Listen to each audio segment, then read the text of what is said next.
A martial arts master decided to challenge a royal guard, thinking it would be an easy game. But his daring attack led to consequences no one could have predicted. What happened at Buckingham Palace? Be sure to subscribe to the channel and let's promote respect for the Royal Guard together. Let the whole world see how many of us there are. The London sunrise bathed the city in soft rays of light, breaking through the morning haze. Tourists were already gathering outside Buckingham Palace, some searching for the best angle for photos, others gazing in awe at the majestic figures of the royal guards. Their crimson uniforms and tall bearskin hats gleamed against the backdrop of golden gates, underscoring the solemnity of tradition. Among the crowd, one man stood out. Tall, fit, with short black hair tied into a neat ponytail. This was Eric Lang, a 30-year-old martial arts master whose career was nothing short of legendary. His every movement radiated the confidence of someone accustomed to winning. Dressed in a gray athletic jacket, black trousers, and white sneakers, Eric looked like an ordinary tourist, but his poised stance and sharp gaze betrayed something far more formidable.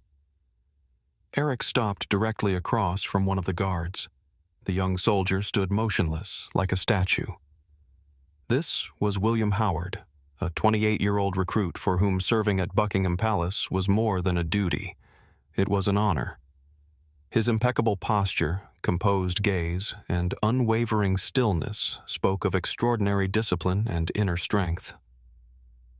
Eric silently observed the guard, arms crossed over his chest.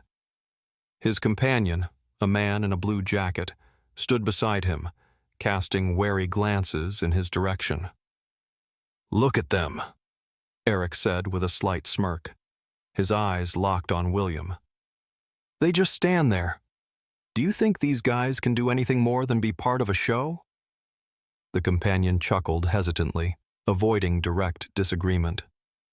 "I've heard they're not allowed to move no matter how much you provoke them," Eric continued, louder now, ensuring his words reached nearby tourists. "Interesting, isn't it?" A few tourists standing nearby began murmuring amongst themselves. Someone even raised their phone, sensing that this scene might turn into something noteworthy.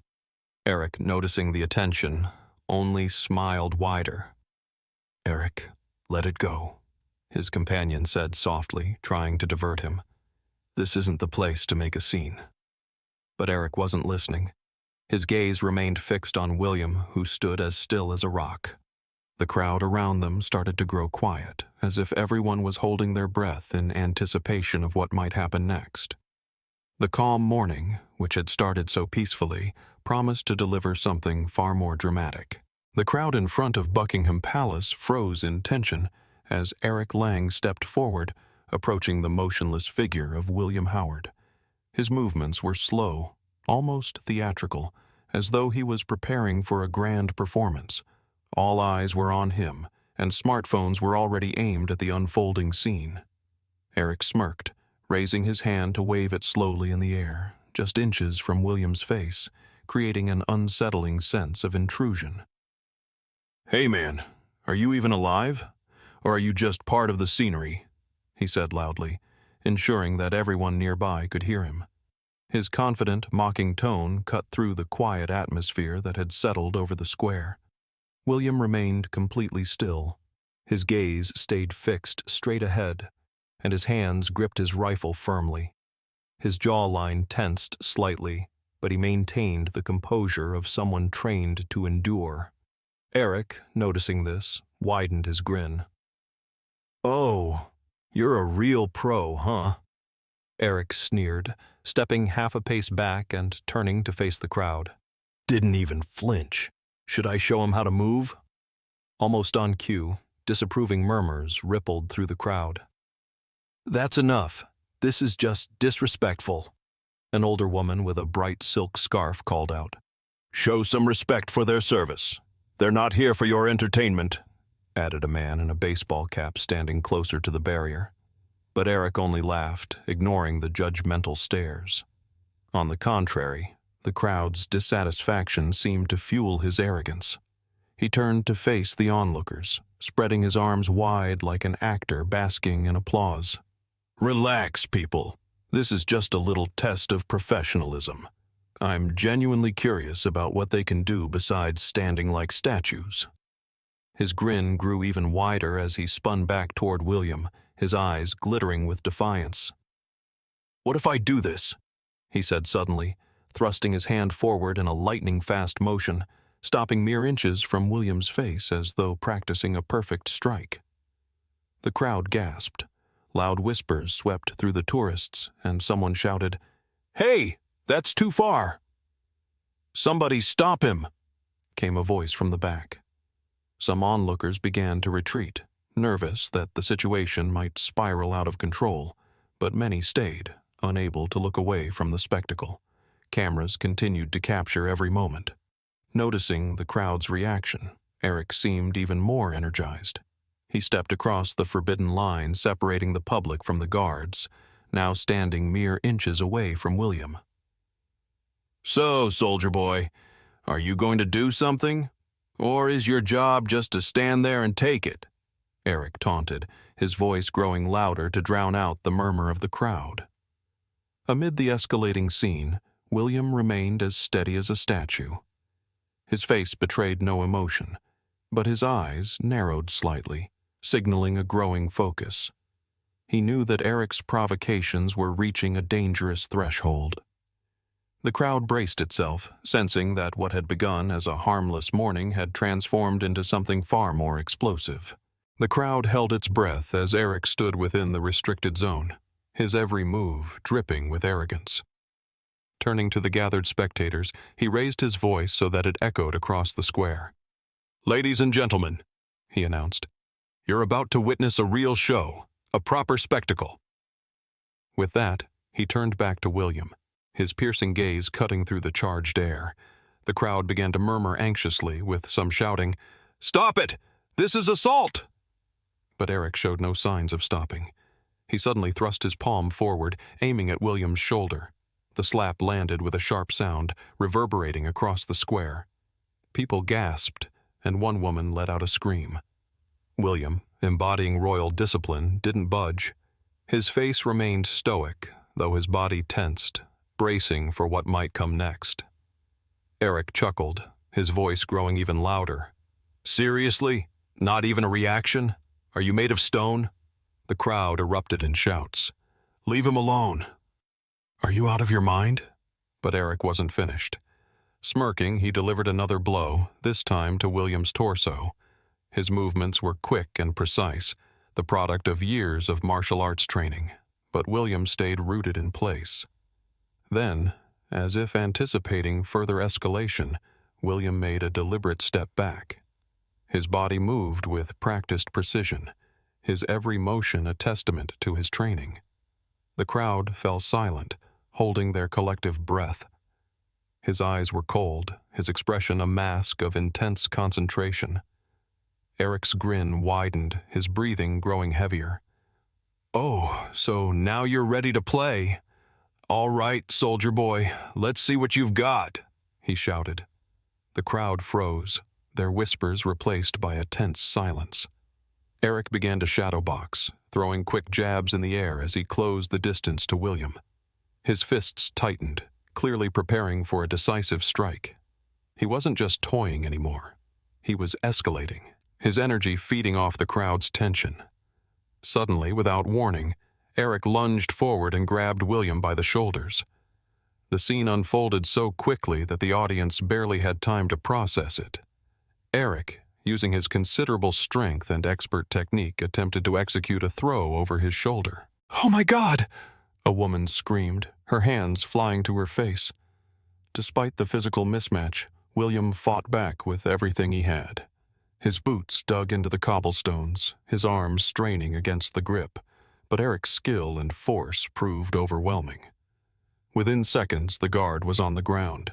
His red uniform was disheveled, and his tall bearskin cap rolled away like a fallen symbol of tradition. "No, this is too much!" a man in the crowd shouted. William's rifle clattered loudly onto the pavement, dislodged from his hands. His face twisted in pain, though he remained silent, even as the hard impact with the ground drew shocked gasps from the spectators. Standing over him, Eric raised his arms in triumph, his smirk brimming with arrogance. "See? That's how professionals do it!" he bellowed, addressing the stunned crowd. But his victory was short-lived.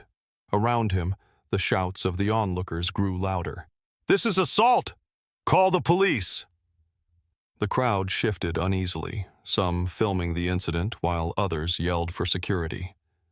William lay motionless on the ground, his left arm twisted unnaturally, his shoulder clearly dislocated. Even in pain, his face retained a trace of dignity, as though he were still fulfilling his duty. It was clear to everyone present. What had started as a provocation had now crossed into dangerous, unacceptable violence. The crowd, moments ago frozen in shock at the attack, erupted in noise as two officers from the Royal Guard's security detail appeared from the crowd. Dressed in sharp black suits, their faces radiated professional resolve and determination. They moved with the precision of predators, heading straight for Eric. Eric stood over William, his chest heaving as adrenaline coursed through him. He didn't even notice the officers approaching until one of them grabbed his arm. "You are under arrest for assaulting a member of the Royal Guard. Remain where you are," one officer declared loudly and firmly. Eric spun around, his eyes blazing with anger and confusion. "Assault? Are you serious? That was just a demonstration. I was only showing a few moves. He was just standing there like a mannequin," Eric shouted, trying to wrench his arm free from the officer's firm grip. But the officers, silent and methodical, twisted his arms behind his back. Eric tensed, his muscles bulging as he tried to resist, but his struggle only tightened their grip. "Do not move," barked the second officer, snapping cold handcuffs around Eric's wrists. The metallic click rang out like the final punctuation of his failed attempt to control the situation. The crowd, which had been stunned into silence moments ago, now burst into applause. Cheers and jeers echoed through the square. "Serves him right. Respect Britain and its guard. Now that's real discipline." Phones were raised high as onlookers recorded every moment of the arrest, narrating it as if it were a scene from an action movie. Eric, who had moments ago stood triumphantly over a fallen guard, now looked pitiful. His shoulders were pinned back by the officers, and the defiance in his eyes had been replaced by frustration and panic. "You don't understand. It was just a game," Eric shouted, his desperate words drowned out by the roar of the crowd and the clapping that followed his humiliation. Meanwhile, a team of medics arrived with a stretcher for William. His face remained composed, but beads of sweat rolled down his temples, and his left shoulder hung awkwardly at his side. A medic carefully examined his injury and spoke quietly. "Clavicle fracture. He needs to be transported to the hospital immediately."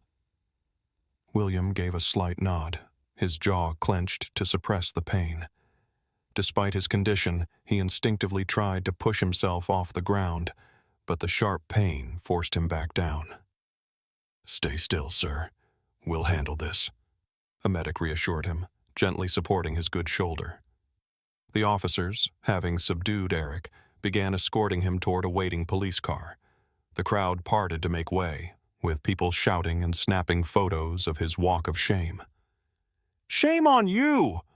an elderly woman with an umbrella yelled. "You got what you deserved," added a young man, holding his phone aloft. Eric glanced over his shoulder at the crowd, his face twisted in anger and helplessness. He opened his mouth to protest, but his voice was swallowed by the cacophony of voices. The walk to the car seemed interminable, each step an agonizing blow to his pride. Meanwhile, William was being carefully placed onto the stretcher. One of the medics leaned down and said softly, "Don't worry, sir. We'll take good care of you. You're a real hero." William only nodded, his eyes still reflecting the dignity of a soldier despite the pain. As the medics carried him toward an awaiting ambulance, the crowd erupted into cheers of support. "Stay strong, sir! Thank you for your service!" From inside the police car, Eric watched as William was taken away. His face turned stone cold, but he knew deep down it was all over. The news of the assault on the Royal Guard spread like wildfire across the internet. Videos captured by tourists detailed every moment, from Eric's initial provocations to his takedown of William and his eventual arrest. Around the world, people watched with shock and awe as the guard maintained his dignity despite the attack. The headlines were relentless. Martial artist attacks Royal Guard in shocking Buckingham Palace incident.